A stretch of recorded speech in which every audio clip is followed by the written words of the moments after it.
Doraemon का यह episode कुछ दिनों पहले ही रिलीज किया गया है और इसे कभी भी हिंदी में डब नहीं किया जाएगा क्योंकि ये बहुत ही खास है। नोबिता के घर में अपने कमरे में नोबिता ने एक बहुत अजीब सा डिवाइस देखा जो घर के बीचों बीच रखा था। वह पास गया, झांकने और देखने लगा। तभी उसकी उत्सुकता जाग उठी। जैसे ही उसने उस डिवाइस को छूने की कोशिश की, उसे अचानक याद आया कि उसे दूसरों की चीजों को नहीं छूना चाहिए। ठीक उसी वक्त डोरेमोन कहीं से अचानक प्रकट हुआ। डोरेमोन ने सोचा कि नोबिता उसकी चीजों से छेड़छाड़ कर रहा है और बिना किसी रहम के उसे डांट दिया। नोबिता ने अपना गुस्सा दबाने की कोशिश की, लेकिन जैसे ही डोरेमोन बाहर गया, नोबिता फट पड़ा। अभी तो मैंने छुआ भी नहीं और बिना वजह डांट दिया गया, उसने सोचा। इस बार उसने फैसला किया कि वह डोरेमोन को दिखाएगा कि दूसरों की चीजें कैसे तोड़ी जाती हैं। नोबिता ने मशीन के बटन दबाने शुरू किए, लेकिन कुछ नहीं हुआ। गुस्से में उसने मशीन को एक तरफ लात मार दी, लेकिन उसके पैर में इतनी जोर की चोट लगी कि वह दर्द से उछल पड़ा। तभी उसने खिड़की के बाहर एक अजीब घटना देखी। खुशी से चिल्लाते हुए उसने कहा, ये मशीन असल में यूएफओ बुलाने वाली मशीन है। खाली मैदान में नोबिता ने अपने दोस्तों को बताया कि अब उसके पास यूएफओ बुलाने वाली मशीन है, लेकिन किसी ने उसकी बात पर विश्वास नहीं किया। नोबिता ने सबको दिखाने के लिए मशीन के बटन दबाए। जैसे ही मशीन ने सिग्नल भेजा, एक यूएफओ तुरंत आकाश में प्रकट हो गया। ये देखकर हैरान रह गए। घर लौटते वक्त नोबिता बहुत खुश था कि वह अब ऐसी चीजें नियंत्रित कर सकता है जो उसने केवल टीवी या अखबार में देखी थी। घर पर जब वह कॉमिक्स पढ़ने से ऊब गया तो उसने यूएफओ को बुलाया, उसके प्रकट होने का इंतजार किया और फिर खुशी से हंसने लगा। बोरियत में वह लगातार बटन दबाता रहा। उसने यहाँ तक कि अपने पैर से भी बटन दबाए। यूएफओ आकाश में गोल गोल घूमता और फिर गायब हो जाता। यह सिलसिला इतना बढ़ गया कि डोरेमोन की छत पर डेटिंग भी बाधित हो गई। इस बार जब नोबिता बटन दबा रहा था और बड़बड़ा रहा था, क्यों नहीं आकर मेरे साथ खेलते,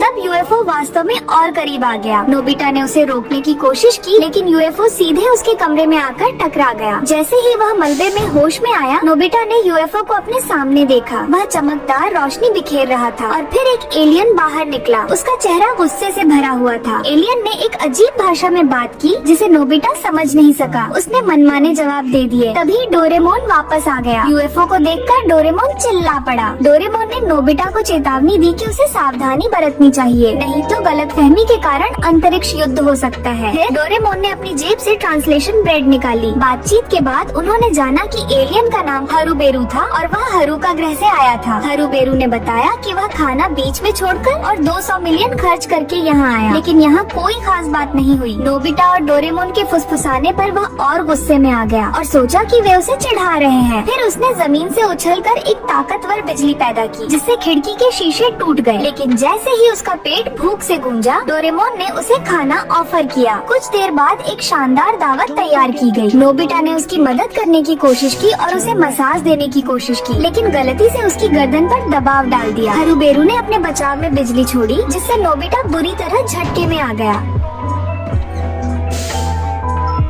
लेकिन डोरेमोन ने उसे रोक दिया। फिर उन्होंने उसे सोडा दिया। सोडा पीने के बाद हरूबेरू खुश हो गया और माहौल हल्का हो गया। फिर नोबिता ने हरूबेरू को रंगीन कंचों का एक डिब्बा उपहार में दिया, जिससे हरूबेरू भावुक हो गया। उसने इसे एक अनमोल दोस्ती का प्रतीक मान लिया। आखिरकार हरूबेरू यूएफओ में बैठकर खुशी खुशी चला गया। नोबिता और डोरेमोन ने राहत की सांस ली कि पृथ्वी अब सुरक्षित है।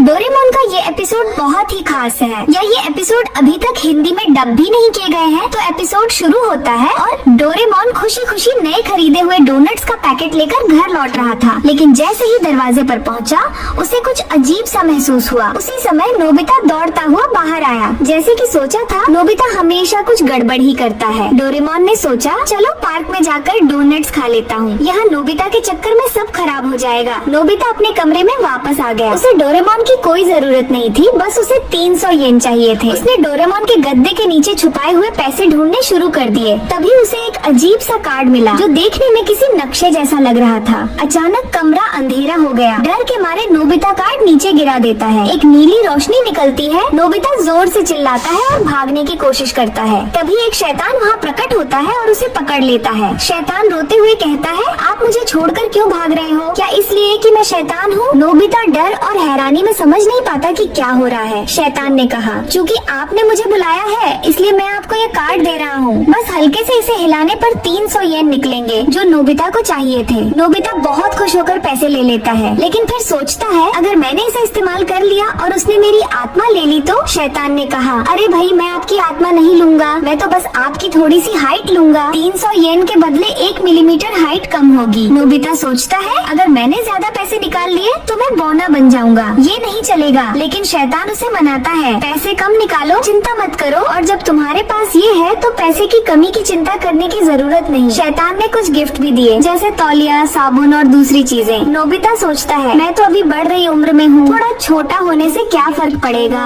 और वह मान जाता है। शैतान खुशी खुशी चला गया, लेकिन उसने नोबिता को याद दिलाया कि रात 12 बजे वह उसकी हाइट लेने आएगा। नोबिता खुद को चेक करता है कि ये सपना है या हकीकत। फिर वह खुशी खुशी कॉमिक्स खरीदने चला गया। डोरेमोन ने नोबिता को नई कॉमिक्स पढ़ते देखा और पूछा, तुम्हारे पास पैसे कहाँ से आए? नोबिता कुछ जवाब दिए बिना भाग गया। रात को नोबिता उत्साह से इंतजार करता है, फिर शीशे में अपनी हाइट चेक करता है, कुछ नहीं बदला था। वह फिर से पैसे निकालने लगा। डोरेमोन ने पूछा, तुम आधी रात को क्या कर रहे हो? नोबिता झूठ बोलकर सोने का नाटक करता है। अगले दिन नोबिता ने ढेर सारी नई कॉमिक्स खरीदी। शिजुका ने हैरानी से देखा और खरीदने के बारे में सोचा। नोबिता ने शिजुका को गिफ्ट देने के लिए तुरंत कॉमिक्स खरीद दी। शिजुका ने मना किया, लेकिन तभी छिपे हुए सोनियो और चाइन सब कुछ देख लेते हैं। वापस जाते समय चाइन ने रास्ते में नोबिता को रोका और उससे स्केटबोर्ड खरीदने के लिए कहा। नोबिता ने कहा, तुम लोग अपने पैसे से क्यों नहीं खरीदते? चाइन गुस्से में बोला, शिजुका के लिए खरीद सकते हो, हमारे लिए नहीं। नोबिता ने फिर से पैसे निकालकर स्केटबोर्ड खरीदा। अब नोबिता को अजीब सपने आने लगे। खाने के समय उसने कम खाना खाया। उसकी माँ को भी लगा कि उसकी हाइट कम हो रही है। डोरेमोन ने उससे हाइट चेक करने को कहा, लेकिन नोबिता भागकर अपने कमरे में गया और कार्ड को ताले में बंद कर दिया। डोरेमोन के हैरान होने पर वह वहाँ से भाग गया। नदी के पास चाइन और सुनियो ने फिर उसे रोका। चाइन ने किसी का शीशा तोड़ दिया था और सुनियो ने अपनी माँ का महंगा फूलदान। उन्होंने नोबिता को दोषी ठहराया, तुमने हमारे लिए स्केटबोर्ड खरीदा इसलिए ये सब हुआ। नोबिता ने कार्ड निकाला और फिर से पैसे निकाले। उसके पापा ने देखा कि वो पैसे निकाल रहा था। नीचे जाने पर उसके माता पिता खुशी खुशी पैसे निकालने लगे।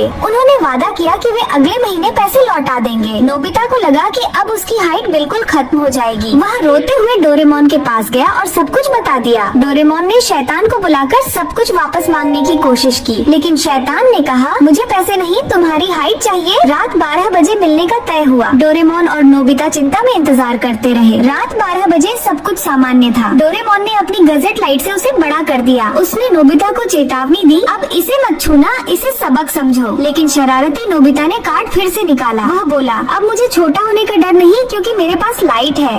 यह नोबिता की हमेशा की तरह शिकायत है। वह डोरेमोन से एक ऐसा गैजेट मांगता है जो ज्ञान और सुने उसे परेशान नहीं कर सके। ओह मेरी गुडनेस, हमें ऐसा गैजेट कहाँ मिलेगा? ये सब इसलिए है क्योंकि तुम उन्हें चिढ़ाते हो। अगर तुम बेवकूफ सवाल पूछना बंद कर दो, सब ठीक होगा। यह सुनकर नोबिता को गुस्सा आता है। उसके बाद वह औरों के गैजेट को बेकार कहता है। मुझे सुनकर ही गुस्सा आता है। डोरेमोन जाने की कोशिश करता है और ये देखकर नोबिता थोड़ा डरा हुआ महसूस करता है, लेकिन फिर भी कड़ा बनता है और कहता है, अगर तुम जा सकते हो तो जाओ, बस वापस मत आना। अब भी गुस्से में वह कहता है कि वह देखना चाहता है कि डोरेमोन के बिना उसका क्या होगा। डोरेमोन असली दुनिया में वापस चला जाता है और ये तय कर लेता है कि वह नोबिता के पास वापस नहीं आएगा जब तक नोबिता माफी नहीं मांगता। बीच में नोबिता बाहर खेलने जाता है, लेकिन ज्ञान और सुनेओ उसे पकड़ लेते हैं, इसलिए वह सीधे घर लौटता है। वह खेलने नहीं जा पाने से दुखी है। तभी उसे डोरेमी मिलती है। डोरेमी उसकी चिंता करने के लिए यहाँ आई है। नोबिता डोरेमी की दयालुता से प्रभावित होता है। वह सोचता है कि डोरेमी डोरेमोन से बेहतर है। वह डोरेमी से मदद मांगने की कोशिश करता है, लेकिन वह उसे मना कर देती है। नोबिता निराश हो जाता है। फिर डोरेमी एक गैजेट लाती है जो उसने बनाया है। यह किस लिए है हमें देखना होगा। इसे केवल एक समस्या बताने की जरूरत है। अगर ये समाधान नहीं कर पाता है तो यह हमें रास्ता देगा। नोबिता अभी भी शिकायत कर रहा है, कृपया मुझे ऐसा गैजेट दो जो हमेशा मुझे परेशानियों से बचा सके। ये वास्तव में बेसिर पैर की बात है। नोबिता इसे आजमाने के लिए तैयार है। वह कुछ ऐसा चाहता है जो उसे ज्ञान की परेशानियों से बचाए। मशीन एक मैनुअल बनाती है और एक गैजेट तैयार करती है जो एक फ्राइंग पैन की टोपी है। ओ बाप रे, इसे सुनकर ही घिन आ रही है। क्या नोबिता वास्तव में इसे बनाएगा? तुम देख रहे हो, मुझे पता था कि ये सुनकर वह हार मान लेगा। डोरेमी उसके आत्मसम्मान को बढ़ाती है और कहती है कि उसे केवल निर्देश निर्देशों का पालन करना है। क्या नोबिता इसे पूरा कर पाएगा? अंततः यह तैयार हो गया। अब हमें केवल परीक्षण करना है। जब वह सीढ़ियों से उतरता है तो उसकी माँ उससे मिलती है। निश्चित रूप से उसकी माँ उससे कुछ करने के लिए पूछने वाली है। उसकी माँ नोबिता को बुलाती है और वह पूरी बात कहने से पहले ही पलक झपकते ही गायब हो जाता है। जब वह सुनिश्चित करता है कि गैजेट बहुत अच्छा काम कर रहा है तो नोबिता तुरंत ज्ञान और सुनियो को परेशान करने जाता है, जिससे वे गुस्से में भर जाते हैं और उसकी पिटाई करना चाहते हैं। जल्दी से नोबिता बच निकलता है,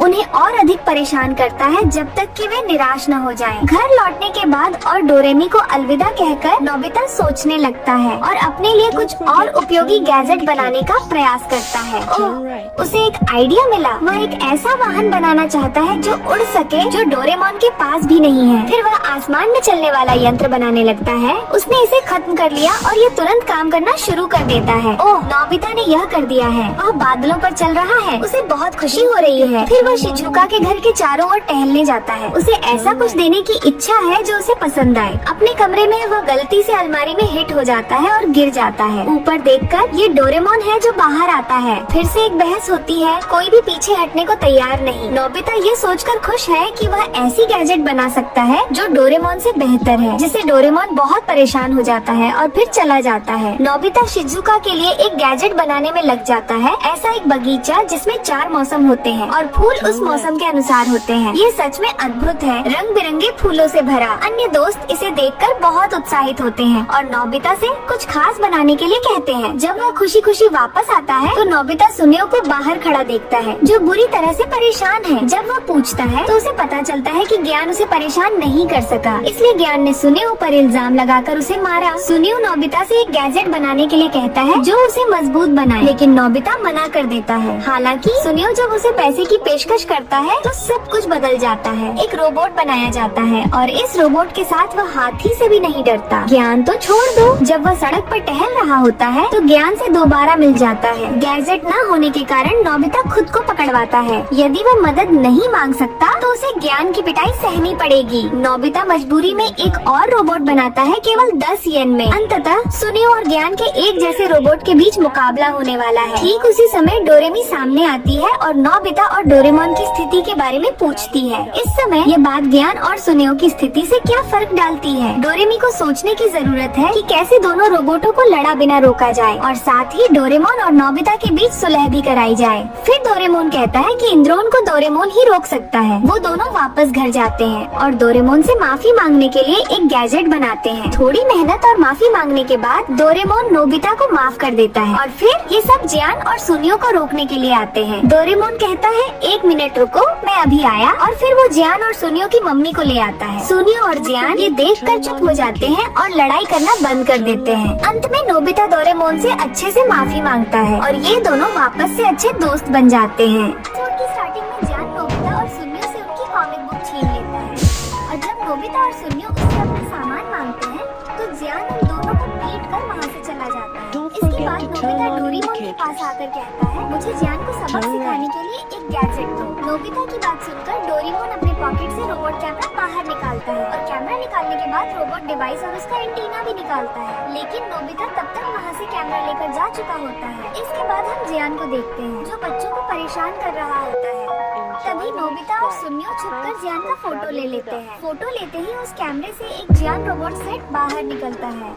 नोबिता और सुनियो जियान रोबोट सेट को लेकर ग्राउंड में आ जाते हैं और फिर सुनियो कहता है अब हम इस रोबोट को बनाएंगे और ये जियान को सबक सिखाएगा। जियान रोबोट सेट में कई सारे अलग अलग पार्ट्स होते हैं जिन पार्ट्स को उन दोनों को जोड़ना होता है। सुनियो कहता है इन पार्ट्स को जोड़ना मेरे लिए कोई बड़ी बात नहीं है और फिर वे दोनों मिलकर जियान के रोबोट पार्ट्स को जोड़ने लगते हैं। थोड़ी ही देर में वे दोनों जियान रोबोट बनाकर तैयार कर देते हैं। सारे पार्ट्स जुड़ जाने के बाद रोबोट ऑटोमेटिकली ऑन हो जाता है। सुनियो उस रोबोट को कमांड देता है जियान रोबोट जाओ और जियान को सबक सिखाओ। सुनियो की कमांड सुनकर रोबोट कहता है जियान को सबक सिखाओ। यह सुनकर नोबिता और सुनियो काफी ज्यादा खुश हो जाते हैं, लेकिन तभी जियान रोबोट उन दोनों को एक एक पंच मारता है और वह वहाँ से यह कहकर चला जाता है मेरा नाम जियान है और मैं इस दुनिया का राजा हूँ। नोबिता और सुनियो को बिल्कुल समझ नहीं आता कि आखिर उसने उनकी बात क्यों नहीं मानी। इसके बाद हम देखते हैं जियान रोबोट कुछ बच्चों के पास आ जाता है और उन सब से कहता है जो कुछ भी तुम्हारा है वह सब मेरा है और जो चीज मेरी है वह तो मेरी है ही। अब हमें क्या करना पड़ेगा? डोरेमोन कहता है हमें किसी भी तरह इस कंट्रोल डिवाइस को उस जियान रोबोट के ऊपर लगाना ही पड़ेगा। इसके बाद नोबिता और सुनियो एक गेम लेकर जियान रोबोट के पास चले जाते हैं। जियान रोबोट जैसे ही उस गेम को लेने के लिए आगे बढ़ता है तो नोबिता उसके फेस पर ब्रैकेट छिड़क देता है जिससे जियान रोबोट को कुछ भी दिखाई नहीं देता। इस मौके का फायदा उठाकर डोरेमोन सीधे उसके ऊपर एंटीना लगाने के लिए आगे बढ़ता है, लेकिन जियान रोबोट अपनी आंखें तुरंत साफ कर लेता है और वह डोरेमोन के आगे एक स्प्रिंग माउस छोड़ देता है जिसे देखकर डोरेमोन वहीं पर बेहोश हो जाता है। इसके बाद जियान रोबोट नोबिता और सुनियो को पकड़ लेता है और उन तीनों को बहुत ज्यादा पीटता है। जियान रोबोट के वहाँ से चले जाने के बाद नोबिता कहता है अब हम इसका क्या करें? तभी सुनियो के दिमाग में एक आइडिया आता है और वह कहता है हमें रोबोट जियान को असली जियान से फाइट कराना होगा। रोबोट जियान ग्राउंड में बच्चों को परेशान कर रहा होता है, तभी वहाँ पर असली जियान पहुँच जाता है। वह रोबोट जियान से कहता है मेरे शहर में आकर मेरे ही लोगों को परेशान करोगे और तुम्हें लगा मैं शांत रहूंगा। डोरेमोन, नोबिता और सुनियो वहीं छिपकर उन्हें देख रहे होते हैं। डोरेमोन सुनियो से कहता है वह यहाँ पर क्यों आया है? जिस पर सुनियो कहता है मैंने उसे यहाँ फोन करके बुलाया है, मुझे लगा रोबोट जियान के लिए असली जियान सही रहेगा। असली जियान रोबोट जियान से कहता है मेरा नाम इस्तेमाल करके तुम गलत काम कर रहे हो, इसलिए अब मैं तुम्हें सबक सिखाऊंगा। ये बोलकर वे दोनों एक दूसरे से लड़ने लगते हैं। असली जियान और रोबोट जियान का पावर सेम होता है। अब रोबोट जियान असली जियान को हराने के लिए और ज्यादा पावर लगाता है, लेकिन जियान उसके पावर को कंट्रोल कर लेता है। उन दोनों का मुकाबला बराबरी का हो रहा होता है। दोनों हर एक चीज में कंपटीशन करते हैं, लेकिन उन दोनों में से कोई भी नहीं जीत पाता। काफी देर तक फाइट करने की वजह से वे दोनों काफी थक जाते हैं और अंत में वे दोनों दौड़ते हुए आते हैं और अपने सिर को टकराते हैं, जिससे असली जियान वहीं गिर जाता है और रोबोट जियान के कानों से धुआं निकलने लगता है। लेकिन यहाँ पर रोबोट जियान की जीत हो जाती है और फिर वह डोरेमोन, नोबिता और सुनियो की तरफ जाने लगता है। उसे अपनी ओर आते हुए देखकर डोरेमोन वहाँ स्मोक बम फेंकता है जिससे चारों तरफ धुआं हो जाता है। फिर डोरेमोन मिनिएचर प्लेन बाहर निकालता है। वे तीनों अपने अपने मिनिएचर प्लेन में बैठ जाते हैं और फिर नोबिता और सुनियो एक साथ मिलकर रोबोट जियान का ध्यान भटकाने लगते हैं ताकि डोरेमोन वह एंटीना रोबोट जियान के ऊपर लगा सके। मौका देखकर जैसे ही डोरेमोन रोबोट जियान की तरफ बढ़ने लगता है और जैसे ही वह जियान के काफी करीब पहुंचता है, रोबोट जियान गाना गाने लगता है। उसकी आवाज सुनकर डोरेमोन का प्लेन ब्लास्ट हो जाता है। डोरेमोन पैराशूट लगाकर नीचे गिर जाता है। इसके बाद रोबोट जियान नोबिता और सुनियो के प्लेन की तरफ मूव करता है और गाना गाता है, जिससे उनके प्लेन भी ब्लास्ट हो जाते हैं। वे दोनों भी पैराशूट लगाकर नीचे उतर आते हैं। तभी रोबोट जियान का गाना सुनकर असली जियान कहता है तुम्हारा गाना तो बहुत अच्छा है, लेकिन तुम्हारा गाना मेरे गाने से अच्छा नहीं है। जियान को वापस खड़ा हुआ देखकर डोरेमोन, नोबिता और सुनियो काफी ज्यादा खुश हो जाते हैं। रोबोट जियान की तरफ मूव करके गाना गाने लगता है। तभी जियान भी अपने पॉकेट से माइक निकाल लेता है और कहता है अब मैं तुम्हें असली गाना गाकर दिखाता हूँ। और ये बोलकर असली जियान भी गाना गाने लगता है। उन दोनों की आवाजें एक दूसरे से टकराने लगती है। उन दोनों का गाना सुनकर डोरेमोन, नोबिता और सुनियो पाइप के पीछे जाकर अपने कान बंद कर लेते हैं, लेकिन फिर भी उन्हें दोनों का गाना बहुत खराब सुनाई दे रहा होता है। सुनियो कहता है इस तरह से गाने से पूरी पृथ्वी तबाह हो जाएगी। तभी हम देखते हैं रोबोट जियान का मुंह पूरा लाल हो जाता है। जियान का गाना सुनकर रोबोट जियान कहता है बहुत अच्छा गाना था,